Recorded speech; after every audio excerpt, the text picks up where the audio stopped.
My brothers and sisters who are in Christ, this is Minister Charles Brown from the Doctrinal Institute of Jesus Christ.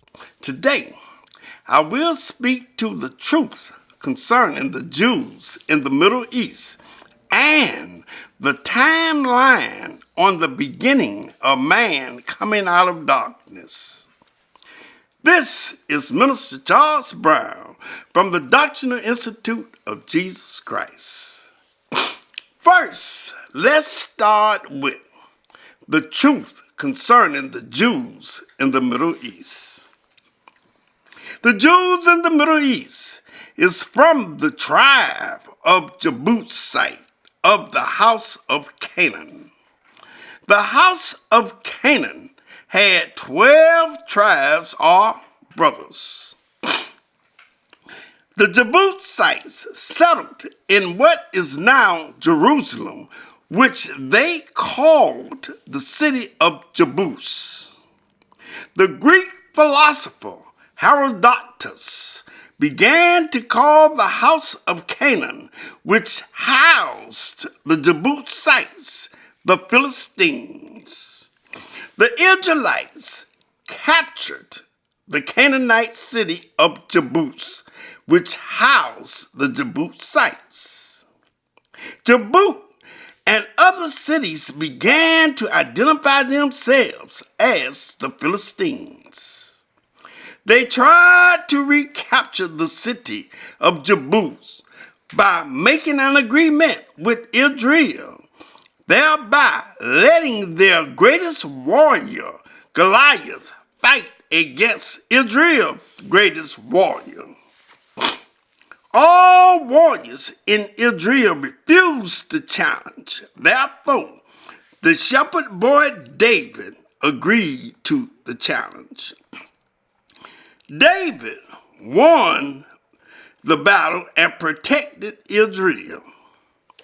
The spoils of war, who was the inhabitants of the city of Jebus, was known as the Jebusites, assimilated with Israel.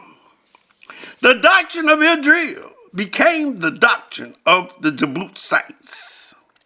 The Jebusites began to call themselves Jews after the capital city, Jerusalem, or after one of the tribes of Israel whose name was Judah. The tribe of Judah was named after the son of Israel whose name was Judah. He was a black Hebrew as his grandfather Abraham was a black Hebrew.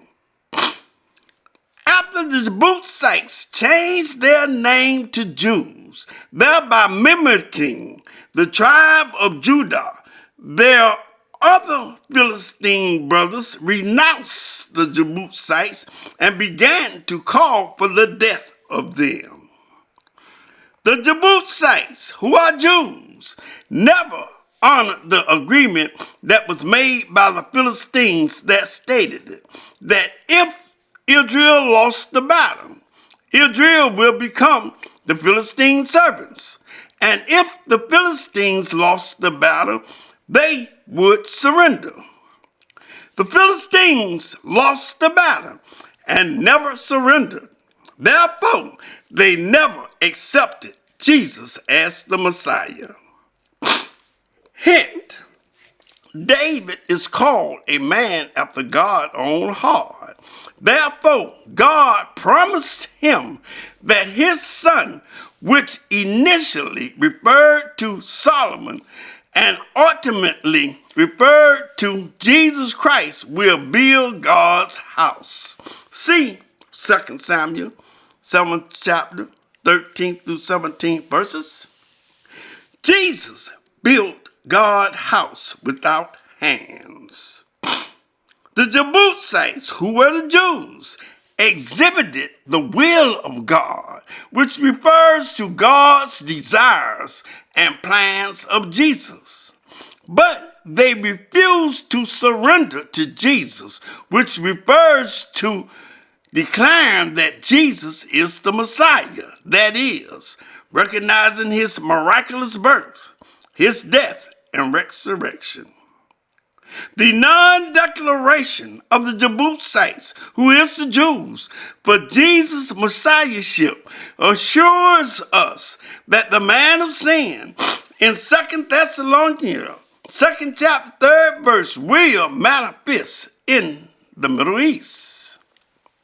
Even though the Jebusites, who is the Jews, have not declared that Jesus is the Messiah, the Bible says that whosoever does the will of my Father in heaven is my brother, sister, and mother.